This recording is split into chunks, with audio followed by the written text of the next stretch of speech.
मेरे सभी सम्मानित मदरसा आधुनिकीकरण शिक्षक साथियों को मेरा नमस्कार। मैं पंकज मिश्रा, मदरसा आधुनिक शिक्षक। दोस्तों, जैसा कि आप जानते हैं कि मदरसा आधुनिकीकरण शिक्षकों की समस्या काफ़ी गंभीर विषय बना हुआ है।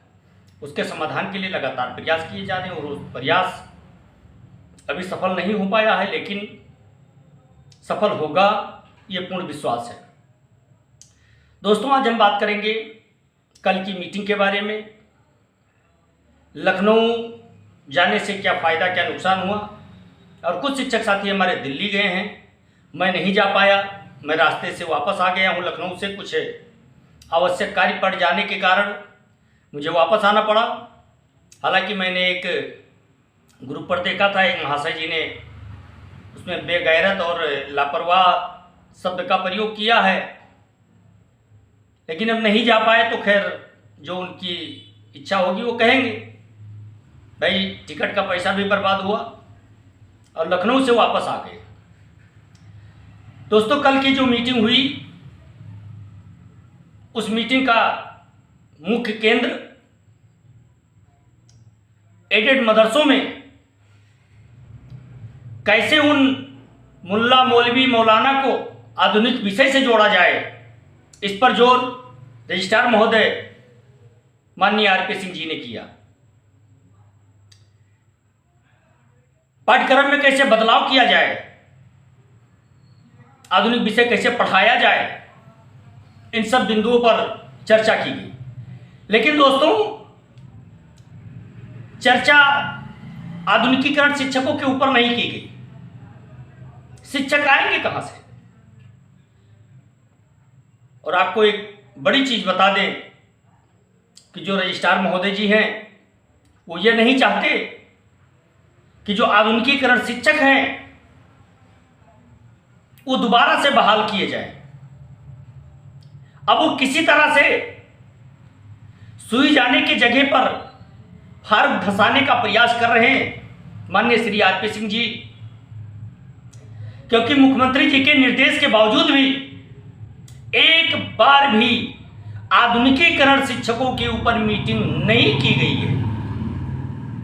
और ये मार्च में ही लेटर जारी हुआ था, उसमें माननीय अल्पसंख्यक राज्य मंत्री श्री दानिश आजाद अंसारी साहब भी उसमें मौजूद थे। उन्हीं के द्वारा जो पहल की गई थी, उस पहल पर मुख्यमंत्री जी ने आदेशित किया था। ये मार्च की बात है।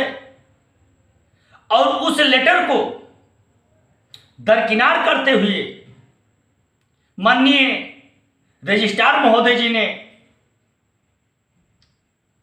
केवल एडेड मदरसों पर अपना केंद्र बिंदु बनाए रखा है।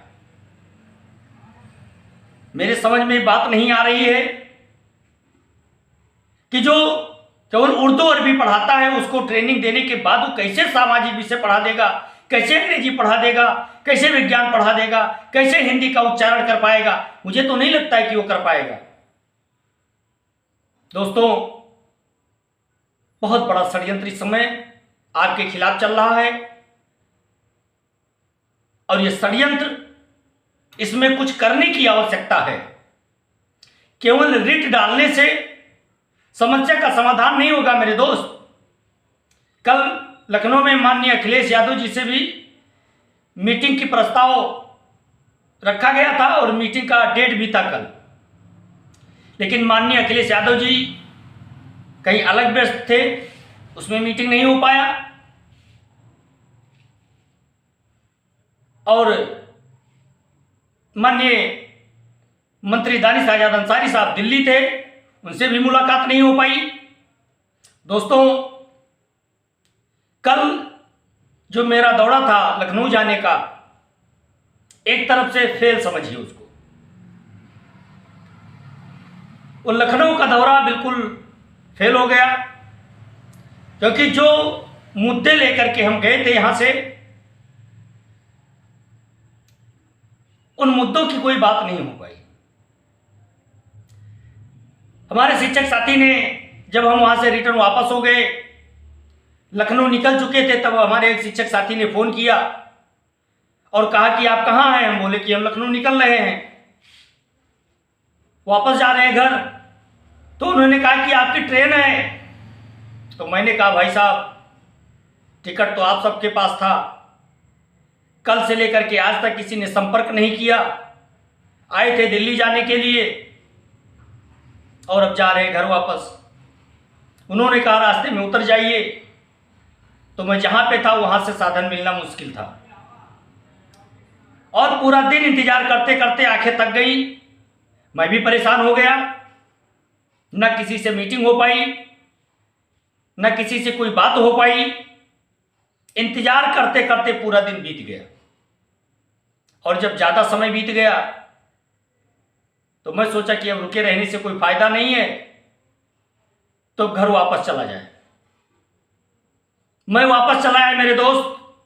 हालांकि मुझे तकलीफ हुई इस बात की कि मैं यहां से दिल्ली जाने के लिए गया था कि लखनऊ मीटिंग होगी, लखनऊ में जो निष्कर्ष निकलेगा मैं अपने मुद्दे की बात करूंगा, अगर उस पर सहमति बनती है तो फिर दिल्ली के लिए प्रस्थान किया जाएगा।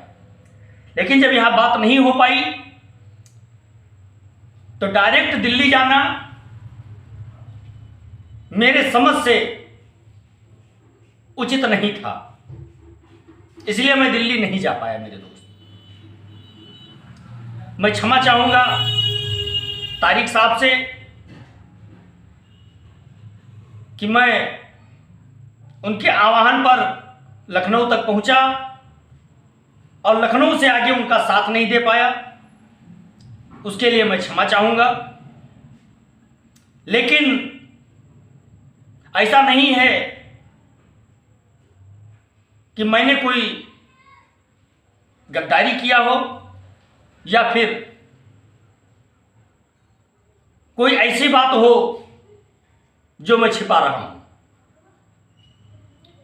मेरा मतलब केवल एक ही था कि 2 दिन से किसी ने कोई संपर्क नहीं किया और 6 बजे का ट्रेन था। वो अलग बात है कि ट्रेन लेट हो गई, 12 बजे की ट्रेन हो गई, 6 घंटे लेट थी, लेकिन इसकी भी सूचना मुझे नहीं दी गई कि 12 बजे की ट्रेन है। मैं 6:30 बजे लखनऊ से फिर वापस निकला हूँ। 6 बजे तक मैंने इंतजार किया है। 6 बजे के बाद मैंने बस पकड़ा है बहराइच के लिए। खैर, ये कोई बहुत बड़ी बात नहीं। हमारे 3 जाबाज साथी गए हैं दिल्ली, बहुत समझदार हैं, जुझारू हैं और हमारे एक बहुत पुराने लीडर भी हैं जो साथ में गए हैं, मुस्लिम रजा साहब। जब कोई नहीं था तब मुस्लिम रजा साहब थे। हमारे सोनू भाई हैं, तारिक साहब हैं। ये तीनों लोग स्थितियों को संभालेंगे। हालांकि टिकट का पैसा जाया गया, बेकार हो गया, उसके लिए मैं क्षमा चाहूंगा। उसके लिए मैं तारिक साहब से पर्सनल पे बात करूंगा, इस पर बात करना उचित नहीं होगा। मेरे दोस्त, आधुनिकीकरण शिक्षकों के लिए चारों तरफ से षड्यंत्रों का बहुत बड़ा जाल बिछाया गया है कि मुख्यमंत्री के आदेश के बावजूद मुख्यमंत्री जी तक आधुनिकीकरण शिक्षकों की बात नहीं पहुंचाई जाती है। यह बात कल मास प्रमुख हाजी समीउल्लाह साहब ने मंत्री जी से फोनी वार्ता करके और उस लेटर का उन्होंने हवाला दिया और उस पर जल्द से जल्द संज्ञान लेने की बात भी कही। मंत्री जी ने उस बात को कबूला भी। मंत्री जी दिल्ली थे, उन्होंने कहा कि दिल्ली से वापस आते ही इस पर अमल किया जाएगा। दोस्तों, ये अधिकारी जो आपके विभाग में हैं, ये 100% नहीं चाहते हैं कि जो आधुनिकीकरण विषय पढ़ाने वाले शिक्षक थे उनका या तो समायोजन हो या फिर उनकी स्कीम को संचालित करके दोबारा चालू किया जाए। ये आपके अधिकारी नहीं चाहते, 1% नहीं चाहते हैं। खासकर जो अनुभवी हैं, जो काफी दिनों से अपने पद पर बने हुए हैं, हर परिस्थिति से वो वाकिफ हैं, एक एक नस की जानकारी उनको है और वो जानते हैं कि कौन सा नस जो दबाया जाए कि इसके कमजोरी का पता लग जाए और मुख्यमंत्री जी तक वो बातें नहीं पहुंच पाती हैं जिसके लिए हम लोगों ने संघर्ष किया है। संघर्ष हम लोग कर रहे हैं फायदा किसी और को देने का प्रयास किया जा रहा है दोस्तों। और एक चीज आपको और बता दें कि इसमें अपने लोगों का भी हाथ है, अपने लोग भी इसमें सम्मिलित हैं और वो अपने फायदे के लिए सम्मिलित हैं दोस्तों। इतना ध्यान रखना कि आपका कोई सगा नहीं है मेरे दोस्त,